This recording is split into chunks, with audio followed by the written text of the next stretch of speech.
위르겐 몰트만의 책 절망의 끝에 숨어있는 새로운 시작. 강독. 오늘 48번째 시간입니다. 제3부 제5장 영원한 생명에서 1번 무엇에 대해 우리는 질문하는가라는 제목을 따라가고 있습니다.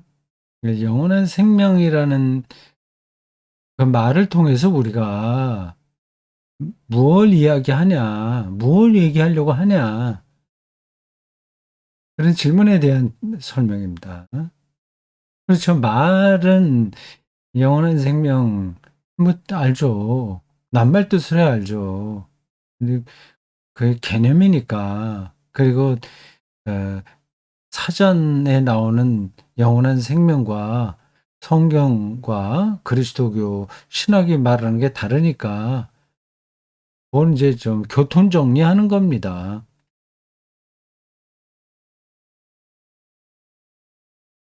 210쪽 아래 패러그래프입니다. 음, 하나님은 인간을 영원한 생명으로 창조했다고 외경 지혜서는 말한다. 지혜서라고 있습니다. 외경. 음. 성경도 아닌 걸 왜 인용하나 그렇게 이상하게 생각하실 분들 계시죠? 외경과 정경이 분명히 차이가 있긴 있으나 외경에도 좋은 내용들이 많습니다. 처음에는 외경과 정경 이 차이가 구분이 안 됐었어요. 시간이 지나면서 정리를 한 거죠. 이것이 옳다면 인간은 이 세상에서의 깨어지고 사멸하는 삶에 결코 순응할 수 없을 것이다. 하나님의 형상으로 지음받은 거니까 완전히 파멸된다는 것은 하나님의 창조성을 부정하는 거죠. 인간에게 보다 많은 것이 규정되어 있다.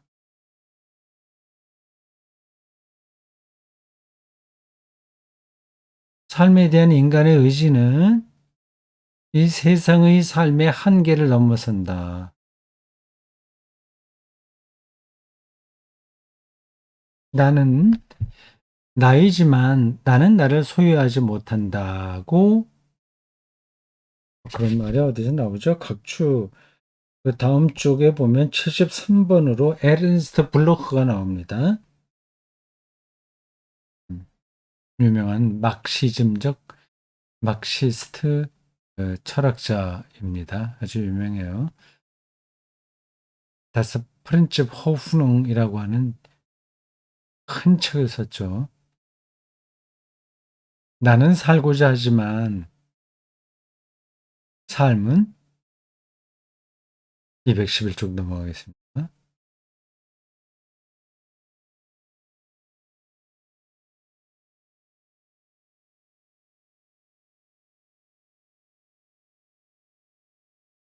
삶은 나를 비껴간다 그 얘기입니다. 74번 각주가 달려 있군요. 이거는 브레 발음하기도 힘드네. 브레트에젠 필로소피쉐 안 모르겠습니다. 지나갑시다. 나는 아직 종합적인 인식에 도달하지 못하였다. 이로부터 삶의 모든 성취된 상태에 도달하도록 몰아붙이는 내적인 불안감이 생기게 된다. 우리 실존 자체가 그래 공허하잖아요. 어떤 것으로도 다 채워지지 않아요. 그러니까 불안한 거죠. 뭐 이렇게 살아서 되나? 그런 불안감이죠. 근데 다른 걸로 채워보려고 노력을 하긴 했는데 별로 되지가 않습니다. 이제 성취된 상태로 계속 하려고 발버둥을 치고 있습니다. 사람들은 삶에 대한, 생명에 대한 이러한 관심을 행복에 도달하기 위한 인간의 분투라고 노력한다. 그렇지만 허무한 그 어떤 것도 이러한 인간의 분투와 불안한 마음을 채울 수는 없을 것이다. 대통령이 되었다고 해서 채워지겠습니까?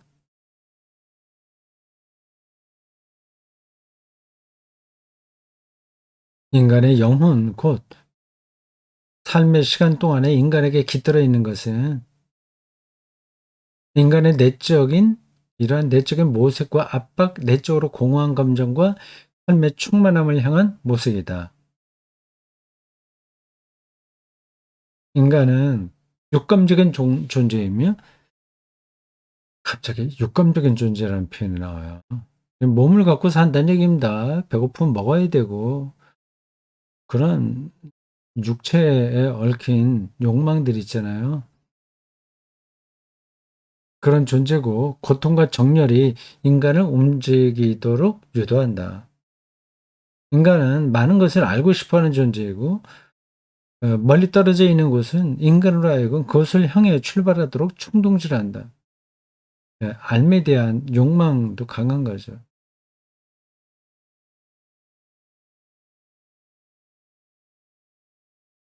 그 선악과 설화는 바로 인간의 인식론적 욕망에 대한 이야기입니다. 신처럼 눈이 밝아진다는 유혹을 뱀에게 받잖아요. 그래서 넘어간 거예요. 신처럼 모든 것을 밝히 알고 싶어서 그런 겁니다. 약간 불가능한 거를 욕망한 거죠. 충동질합니다. 이러한 인간상은 뭐 가장 기초적인 그 안트로폴로기에 대한 설명을 했고 그다음에 그것을 좀 설명하는 거예요. 이러한 인간상은 분명히 유럽적인 인간상인데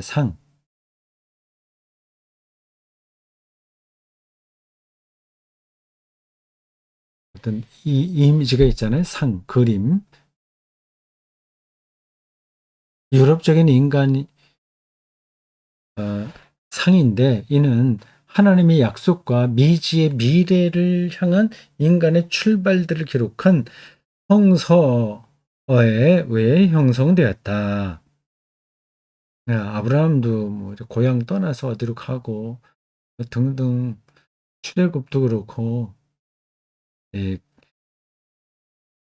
성경에 나온 인간상이 유럽의 인간상을 형성한다고 하는 겁니다.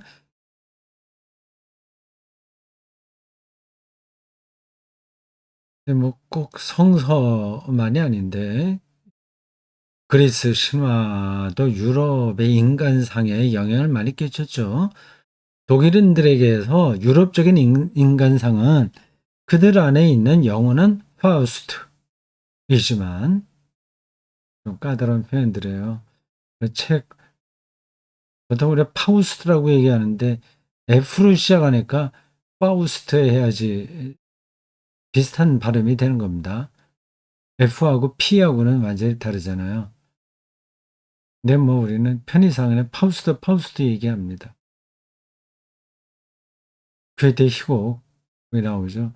늙은 노 교수가 젊음을 사기 위해서 자기 영혼까지 팔아먹는 이야기예요. 영원한 파우스트지만 그게 이제 인간상이에요. 젊음을 회복하려고 하는 그 욕망? 인도인들에게서 그것은 스페인의 정복자 바스코 디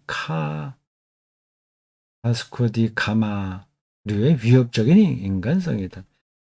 뭐 이렇게 이런 얘기 갑자기 나와. 이게 직접 연관되는 것도 아닌 것 같은데 설명을 많이 하네요. 유럽적인 인간상과 동양적인 저 인도를 대표적으로 얘기했는데 인간상의 차이를 얘기하려고 하는 것 같습니다. 그러나 스페인의 대립 속에 있는 인간상과 이게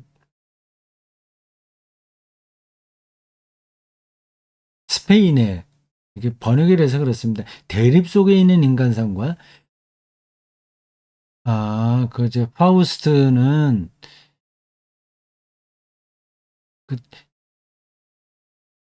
자아가 나뉘어서 대립하는 거죠. 노 어 학자와 젊음 이 두 가지가 충돌하는 거죠. 젊음은 육감적인 거고 노 교수는 지적인 거죠. 그래서 서로 충돌하는 걸로 표현된다는 거죠. 아, 그걸 지금 말하고 있습니다. 그게 이제 스페인의 인간상이라고 하는 겁니다. 바스코 디 가마가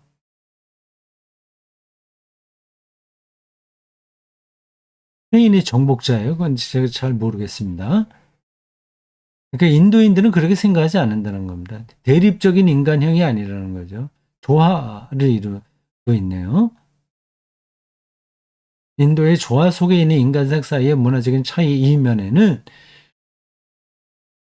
모든 인간들 속에 성취를 향해 치닫는 과잉의 충동적 힘이 나타난다. 이게 몰트만의 직접적인 이야기 아니라 인용한 겁니다. 각조 75번이에요. 밑에 보실까요?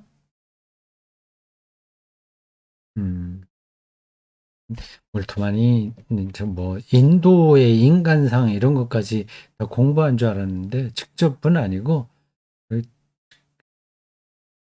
제, 제 인용한 겁니다. 75번 각주 보십시오. 막스 슈엘러가 나오죠. 아주 유명한 그 인간학자, 인류학자는 아니고 철학자, 인문학자입니다. Die Stellung, 위치, des Menschen, 인간의 자리, 임 코스모스, 우주 가운데 있는 인간의 Stellung, 위치. 뭐 그렇게 번역하면 될 겁니다. 우주론적인 인간학, 인간론을 보면 되겠습니다. 여기 56쪽에서 저는 인간의 마음의 공허함으로부터 모든 한계를 넘어서려는 세계 개방성으로의 높임을 추론한다.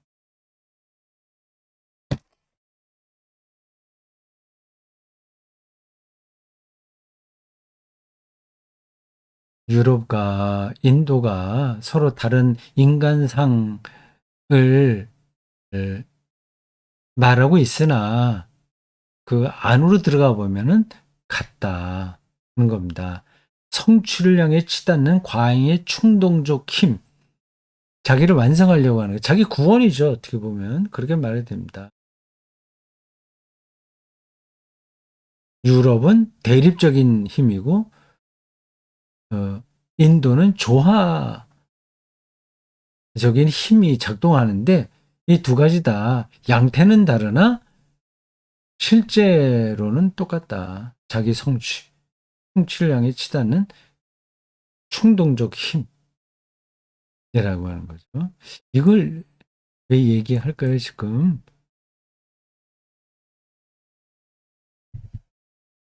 아, 영원한 생명에 대한 이야기가 도대체 뭐냐 하는 것을 설명하기 위해서 거기까지 왔습니다.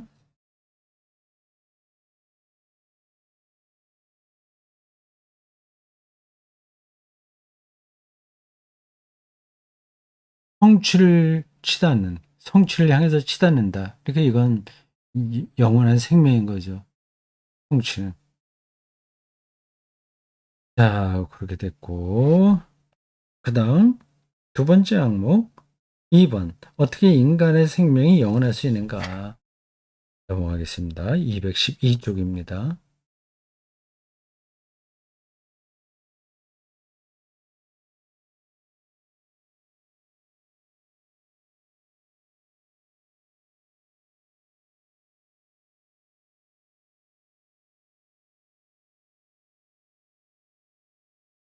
인간은 신이 아니고 피조물이기 때문에 완전한 삶의 충만함을 앞에선 계속해서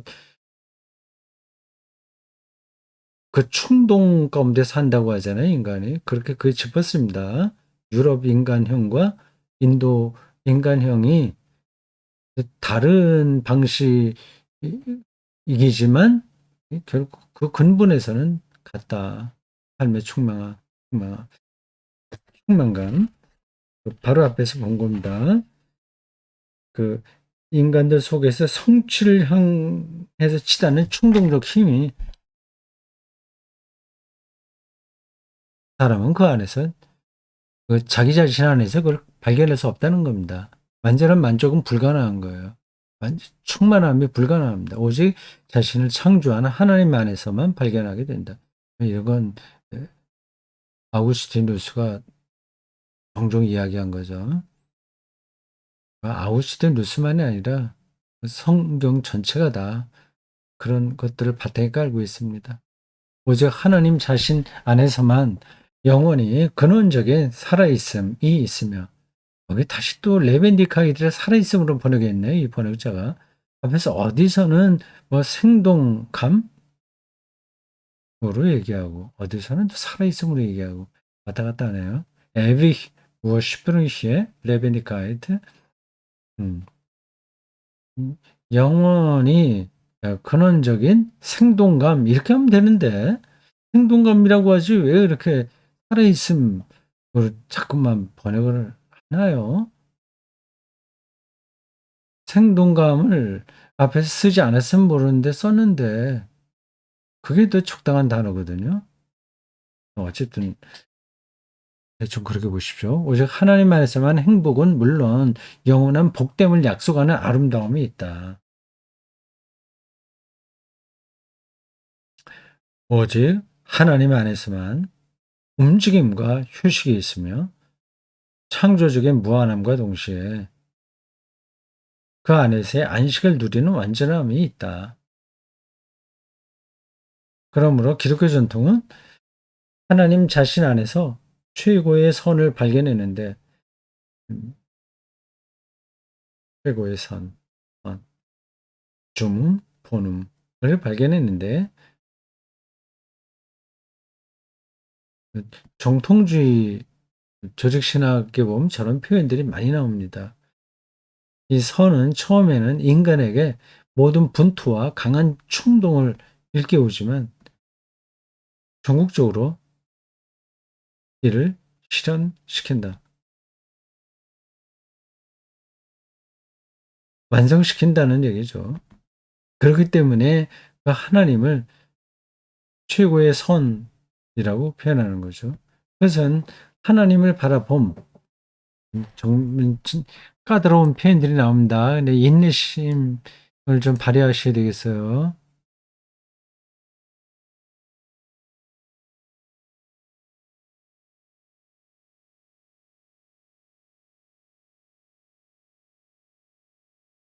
그래서 그것은 하나님을 바라봄에 대한 희망이 나타나는데 하나님을 바라봄, 역자 주해서 혹은 하나님의 대면, 보태서 샤우, 하나님을 바라봄, 하나님과의 대면에 대한 희망에 나타나는데 이 하나님을 바라봄은 인간을 복되게 하는 바라봄입니다. 그것은 또한 역사의 목표 시점에 모든 것을 창조하셨고 역사의 목표 시점에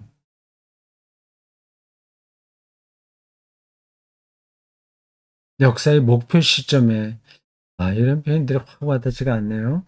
모든 것을 창조하셨고 모든 것을 구원하시는 하나님에 대한 기다림 속에 나타나는데 그러니까 또한 역사의 목표 시점에 하고 이제 끊어야 돼요. 그전 문장에서는.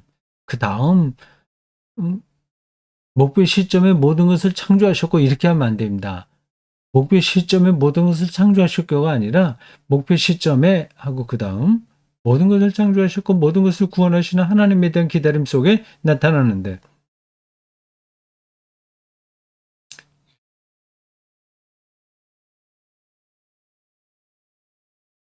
아이고, 그냥 지나갑시다.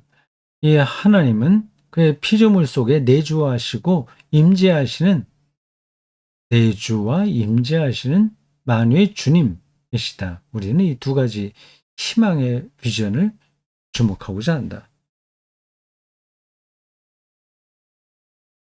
인간이 어떻게 영원할 수 있는가에 대한 간략한 조직신학적 설명을 이제 본격적으로 하는 겁니다. 이미 답은 나왔어요. 하나님과의 대면입니다. 하나님을 바라봄입니다. 하나님이 우리를 보시는 겁니다. 우리가 하나님을 보고요. 하나님의 하나님 안에 거하는 거죠. 그게 이제 영원한 생명이다. 영원하게 거하는 거다. 그러니까 나 스스로는 피조물이기 때문에 영원할 수가 없어요. 충만함이 우리의 생명 충만함이 우리에겐 불가능한 겁니다. 그 어떤 것으로도 채워지지 않습니다. 그러니까 하나님 그 조직신학 전문적인 용어가 나와서 그런데 하나님을 바라보면 뭐 하나님의 대면, 뭐 내주, 임재 이렇게 하니까 너무 좀 거리 있게 들리지 않습니까? 하나님과의 일치 이렇게 생각하시면 됩니다. 그 일치라고 하는 것, 하나님과 일치라고 하는 말도 또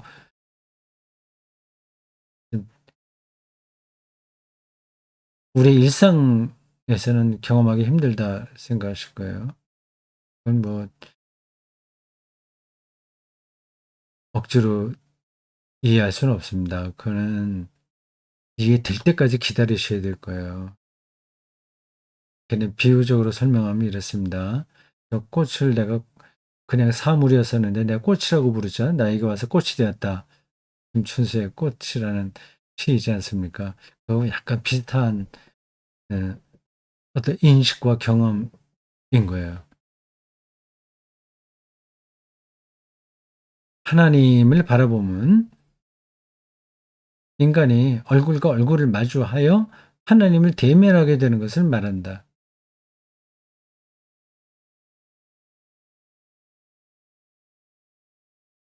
아직은 우리가 그렇게 할 수 없죠. 어떻게 하나님 대면합니까? 하나님 본 자는 죽는다고 하잖아요. 이를 위해 하나님과 인간 사이를 서로 분리시키는 가리움의 베일은 벗겨질 수밖에 없을 것이다. 아직은 안 벗겨졌어요. 76번 각주가 나옵니다. 그라프만의 책에 나옵니다. 이것은 하나님 측면에서 그가 영광 중에 자신을 궁극적으로 드러내시는 것을 말한다. 예수 그리스도 안에서 자기를 드러내셨으니까 예수 그리스도를 알고 믿음으로 우리는 하나님을 얼굴과 얼굴로 대하여 마주하는 거다. 예, 그런 설명이 가능한 거죠. 인간 측면에서는 마음의 깨끗함과 덮개가 벗겨진 얼굴인데 이것만으로도 인간이 하나님을 바라보는 것과 또한 죽지 않는 것이 가능하게 될 것이다. 음,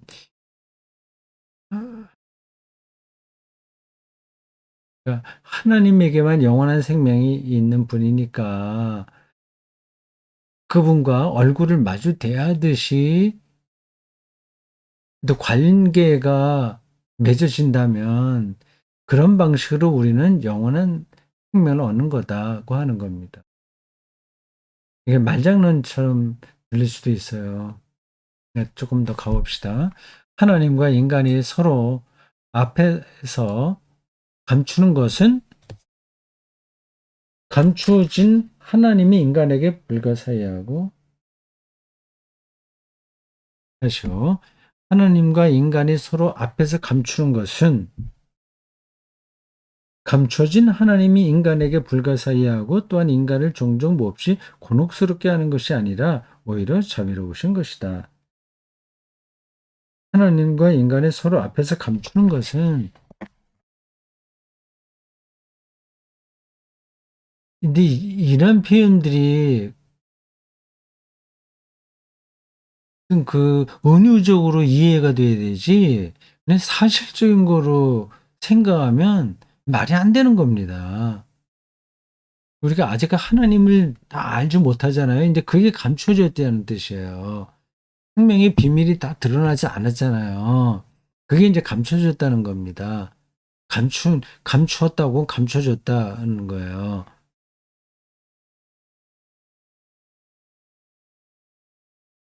감추어진 하나님이 인간에게 불가사의하고 또한 인간을 몹시 곤혹스럽게 하는 것이 아니라 우리를 당황시키려고 하는 것이 아니라 그런데 다음 쪽 다시 한번 열어드리겠습니다. 213쪽에 진도가 좀 늦죠? 마지막 장이기 때문에 좀 자세하게 해보려고 합니다. 이 책에 모든 것들이 여기 요 장에 담겨 있는 거 아니겠어요? 영원한 생명이라는 제목입니다.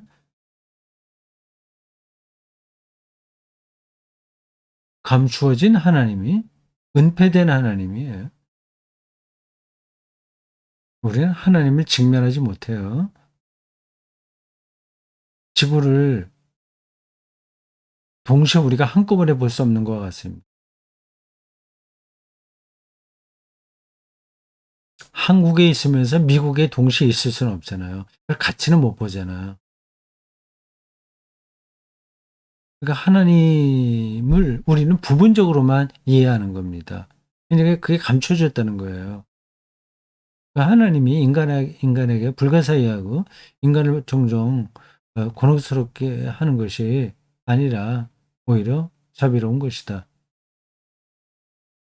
불가사의하고 종종 곤혹스럽게 하죠. 하지 않는다는 게 아니라 그렇죠. 그렇게 우리가 경험되죠. 그러나 거기에 포커스가 있는 게 아니라 그거는 오히려 하나님의 자비로우심을 드러내는 거다는 거예요. 어쩌면 왜 그러냐? 뒤에 봅시다. 어쩌면 우리는 우리의 모습 그대로 그거 나오네요. 그 직면할 수가 없는 겁니다. 우리는 아직까지 그 어 완성된 생명을 볼 수 있는 처지에 있지를 못해요. 우리는 우리의 모습 그대로 하나님의 영광의 밝은 빛 앞에서 울지도 모른다. 이것을 모세의 이야기는 매우 분명하게 전한다. 창세기 33장이에요.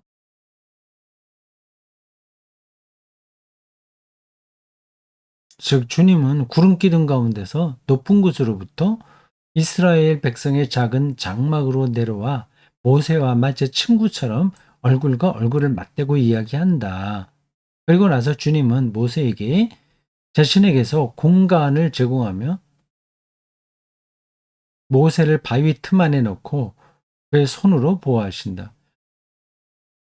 주님의 영광을 내가 보고 싶다. 이제 그런 요청을 그 모세가 하지 않습니까? 이렇게 33장 잠깐 펴볼게요. 유명한 그 모세 하나님 경험의 1단입니다. 33장 모세가 주 영광을 보여달라고 하니까 나를 보고 살 자가 없다 하면서 이 모세를 반석 틈에 이렇게 들어가게 해서 감춰주고 이렇게 보호해 주는 거죠. 주님의 하나님의 영광을 보면 이제 죽으니까. 그러다가 나중에 손을 거두고 그 유명한 구절이 이렇게 있습니다. 23절에요. 네가 내 등을 볼 것이요 얼굴은 보지 못하리라. 그 이제 하나님의 감추어짐이 오히려 은혜다 얘기입니다. 그게. 앞에서 말한 그 표현이에요. 오히려 자비로운 것이다 했잖아요. 모세를 그렇게 하나님의 자비로우심으로 보여주셨다는 겁니다. 하나님을 통해 그들에게 무언가가 일어났던 사람들은 히브리 성서에서 하나님의 친구라 일컬어진다. 신약 성서에 의하면 예수 그리스도의 얼굴에 나타난 하나님의 영광을 아는 지식의 빛을 보았던 믿는 자들은 친구로 불렸다. 하나님의 영의 빛 속에서 우리는 주님과 같은 모습으로 변화하여 점점 더 큰 영광에 이르게 됩니다. 어떻게 그것이 일어나면 또 무엇이 사람들 가운데서 일어나게 될 것인가? 예, 저런 것들이 영원한 생명에 대한 성서의 설명입니다.